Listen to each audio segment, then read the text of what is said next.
So Gardner is in north central Massachusetts. It's called Cheer City because it was the main wooden furniture manufacturing area in the United States. As economic forces shifted, many factories began closing in the 70s and 80s. Nichols and Stone, the last large factory, closed in 2008 after 151 years of production. I have interviewed 13 people who worked at Nichols and Stone. I heard about the depth of skill involved in furniture manufacturing, the important social networks that were formed on factory floors, and the struggles each person faced on their own after the factory closed. One of the things I heard the most was how much people miss seeing each other every day and miss the camaraderie and social bonds that come when you make something you are proud of, side by side with another person. I need your help to turn these stories into hand-printed, hand-bound books. The production of these books will take place in a 125-year-old storefront in the historic downtown. I wanted to recreate some of the aspects of factory life that people said they missed.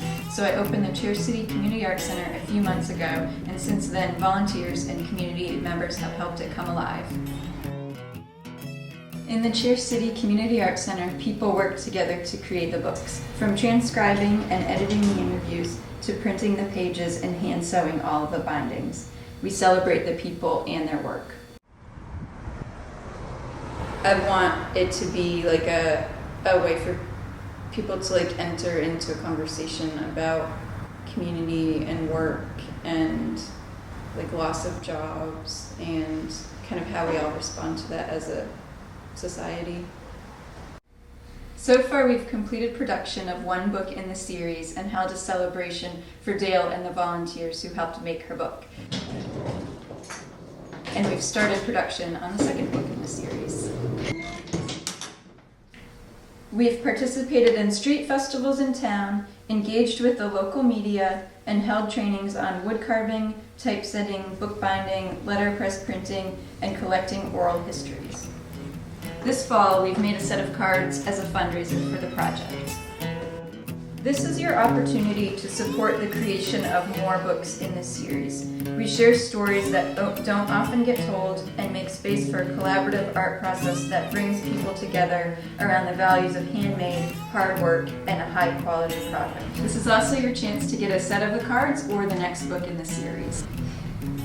It matters that these stories get made into books because it's probably rare to find stories from a factory worker's point of view about what their life was like and what was meaningful about producing furniture or going to work in a factory every day. And that's kind of an important piece of Gardner's history, an important piece of everybody's history. We all use products that are made in factories, and to get to hear the stories from those people, it's fascinating. And I think sometimes when you do work in a factory, you don't think the work you do is important, or you can't see the importance of it every day. But then when you can reflect back and see your story in print and see it combined in a series with other people's stories, it starts to kind of feel like, wow, what we did really did make a difference in this town and made a difference in people's lives.